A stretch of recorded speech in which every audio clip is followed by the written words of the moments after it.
I can finish this race. Those who may be at their breaking moment to giving up on their lives because the devil got their back against the wall, and your confession goes from good to bad to worse, where ultimately there's no confession at all. I'm here to let you know this morning that we were not made to be defeated. We're more than conquerors. We can stand strong because we are the righteousness of the Lord. I'm here to tell you that we were not made to be defeated. We were not made to give up. Yes, sir. Giving up is not an option. Throwing in a towel is not an option. Isolation is not an option. Losing is not an option. None of this is not an option. Not a forfeit, not a resignation, not a divorce, not a foreclosure, not a repossession. Absolutely nothing that describes defeat is acceptable. Come on. Look at somebody and say, neighbor, don't quit. Don't quit. Say, neighbor, finish strong. Finish strong. I don't think they heard you. Say, neighbor, don't quit. Don't quit. Neighbor, finish strong. Finish You strong. got to understand this morning, my brothers and sisters, you are not losers. You are winners. Don't you realize you already have the victory? Ain't no way you can sit there and tell me that God has not been good in your life, and then you just throw the towel when things get rough, when the pressure is applied. You got to understand that that's not an option. Right. Look at your neighbor again and say, neighbor, don't quit. Don't quit. Don't quit. Amen. We are victors today. Yes, Lord. We are winners today. Yes, sir. No matter how hard that situation, you've been struggling for so long, no matter how low the money looks, you got to understand that God has a plan for your life. There is something for you out there. If you can just only endure to the end, you will reap the blessing. If you quit, that means you can't get the blessing. You got to press forward. Amen. Look at your neighbor. Say, neighbor, don't quit. Don't quit. Finish strong. Finish strong. Finish strong. You see, when you finish strong, you got to finish strong with style and grace. Let me tell you what finishing strong is. There's 3 key ingredients, and I'm going to get to my base scripture in a minute. 3 key ingredients that you have to finish strong is called faith, force, and fortitude. Right. Faith, force, and fortitude. Those are 3 key ingredients that you must have in order to finish the race. Yes, sir. When you get tired, when you start breathing heavy, when your stomach starts hurting, your head hurting, your feet hurting, your legs hurt, your back hurting, everything starts to hurt. You got to dig in deep somewhere and find faith, force, and fortitude to finish the race. Does anybody believe what I'm saying this morning? You got to have faith to believe. You got to have force, strength, and power. You got to have fortitude. You got to have courage to stand. Faith, force, and fortitude to get through the end. Yeah, Lord. I want to go now to 1 Chronicles 28 chapter in the 20th verse. 1 Chronicles 28 in the 20th verse. And it reads, and David said to Solomon, his son, be strong and of good courage, and do it. Fear not, nor be dismayed, for the Lord, even my God, will be with thee. He will not fail thee, nor forsake thee, until thou hast finished all the work of the service of the Lord, of the house of the Lord. Did you get that? That's simple and to the point. You got to stand and be strong. Be of good courage. And then you can't have fear. You can't have doubt. You can't have confusion, because there's no confusion in God. Guess what? When you're finished, he said, I'm going to help you finish, but not only are you going to finish, you're going to finish strong, correctly, in the right way, with style and grace. That's it. Somebody say, don't quit. Don't quit. Finish strong. Finish strong. Finish strong. Three key ingredients in your DNA, I believe, that can get you past that pinnacle moment in your situation. Faith, short meaning, unquestioning belief. Unquestioning belief. Force, just a short meaning. Strength and power. Fortitude, short meaning. Calm courage. Yes, sir. Not just courage alone, but calm Yeah. courage. Yeah. You don't have to go in all crazy and ruthless. Come on. Come on. Somebody insult you, God bless you, man. God. But you're standing there because whatever he or she said to you did not even faze you. Come on. Courage. Because I'm telling you, Right. I'm calm and I got courage. You can say whatever you want. You can do whatever you want. You can throw whatever you want at me, but I am standing. Calm courage. Yes, sir. Yes, sir. Yes, sir. Gonna call these the F3, the DNA strands that you need. First one, Come on. Come on. F1, faith, unquestionable belief. Right. Unquestionable belief. Unquestionable belief. We're gonna go to Hebrews chapter 11, the very first verse. Right. And it reads, now faith is the substance Yes, it is. of things hoped for and the evidence of things not seen. Now, I like the way the NLT broke it down. If y'all don't know what the NLT means, that means New Living Translation. It breaks it down in layman's terms, so me and you who are a little bit on the low side of understanding will help you understand. Come on, help me. Faith is confidence Uh-huh. that what we hope for will actually happen. It gives us assurance about things we can't see. Faith, unquestioning belief.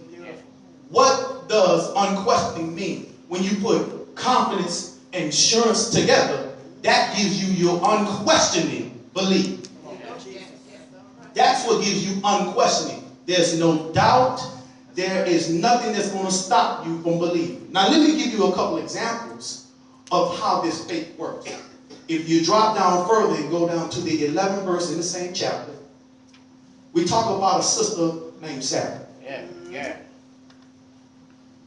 Sarah, through faith, also Sarah herself received strength to conceive a seed and was delivered of a child when she was past age because she judged him faithfully who had promised. Yes. Let me help you out. By faith, Sarah was able to have a child beyond the normal age that a woman should give birth. But she was giving the strength and the force and the power and the fortitude, the faith that she had in believing in God that he was going to keep his promise to do what he said he was going to do. Everybody thought that she was just past that age. She didn't have no child. She's too old. But see, God proved them wrong, but uplifted her faith because she judged him faithfully. Yes, let me tell you why she did that. Because she didn't question him and she had no doubt. Yes, sir. She proved that he was going to keep his promise. Because the Bible declares that he is not a man that he should lie. Neither he's the son of man that he shall repent. Who are you or I to question God? When he said he's going to do something, it is done. So that should give you the assurance that what you think that was going to happen actually is going to happen. Sarah knew she was going to have a child because that's what God promised her. So she stood on the word of God and believed that, and 9 months later, guess what, y'all? Wham. Faith.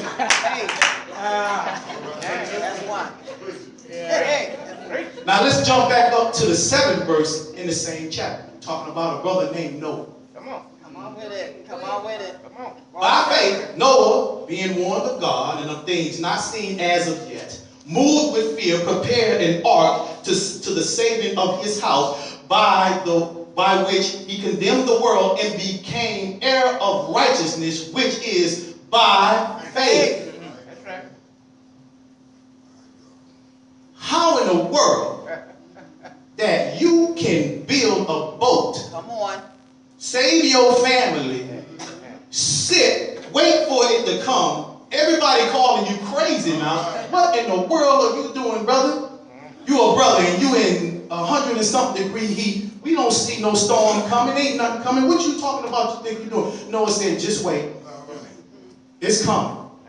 But he believed in God. Not only that, he had the obedience to trust in what he was saying. Because even though he may not have seen what was coming, but he knew it was coming. So he had the faith and he had the belief that God was telling him the truth about what was about to happen. So guess what? When it all went down, the flood came, lifted the boat, and took Noah and his family to safety. I guarantee you the rest of those people that didn't believe, they believe not. Somebody say faith. Faith. F2.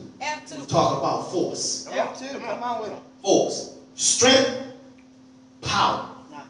Strength and power. Now there's many battles in the Bible that we can focus on. But today I want to focus on the battle of David and Goliath. All right now. This is a good description of what I'm about to show y'all. Let's go to 1 Samuel, the 17th verse and 45.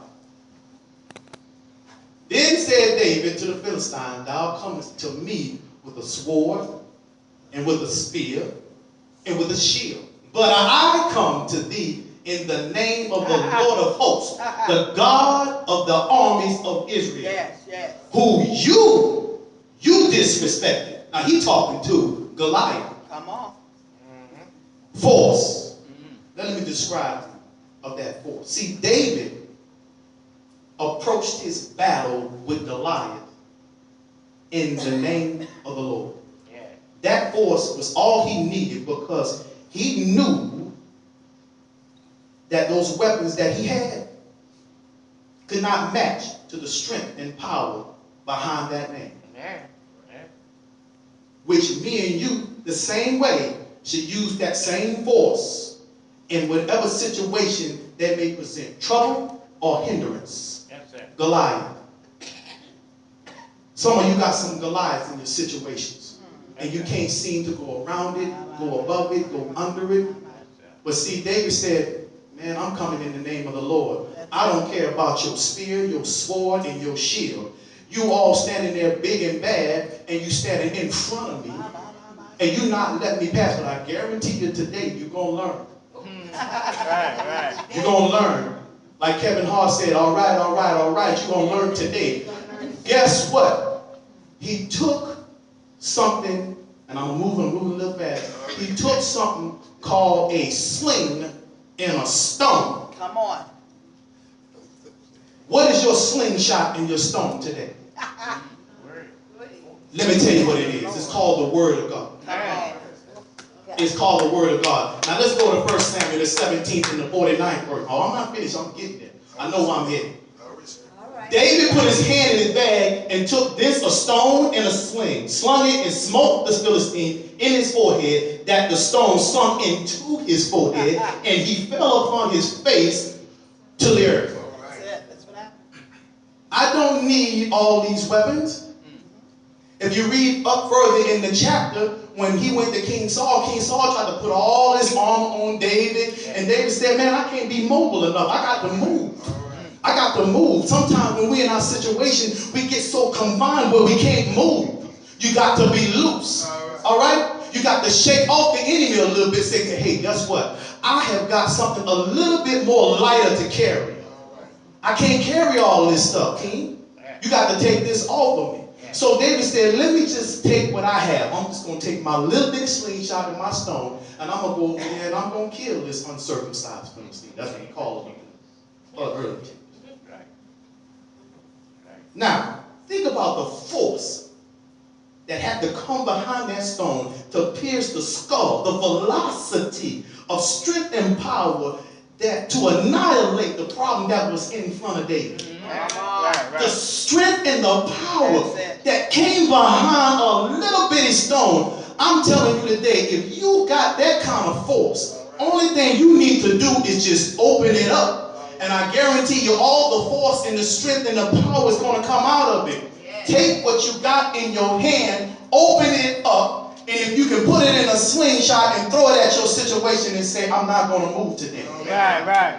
This is your force. This is your strength. This is your power. Take your word and use it according. He said, I sent my word out there to do what it's supposed to do. It's not going to come back to me empty. Amen. Guess what? Fortitude. Calm. If you got fortitude, you got calm courage. That's it. I talked about it in the beginning. Faith, force, and fortitude. Good courage allows you to stand in the test and finish what you started. Yes, it does. Calm courage allows you to do with ease and subtleness. Fortitude. Take that, mix it with your faith, mix it with your force, and then stir it up with your fortitude. That's your F3, with your F2, with your F1, and take all of that ingredients and make your DNA say, I'm not going to go nowhere.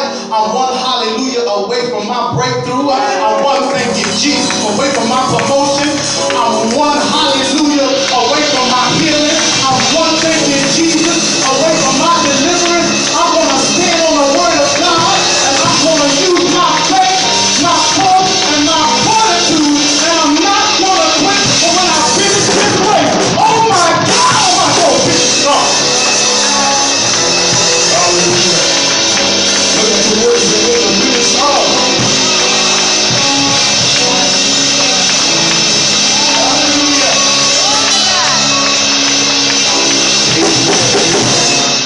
Hallelujah. We thank God for Minister Lamont Jeter. Amen.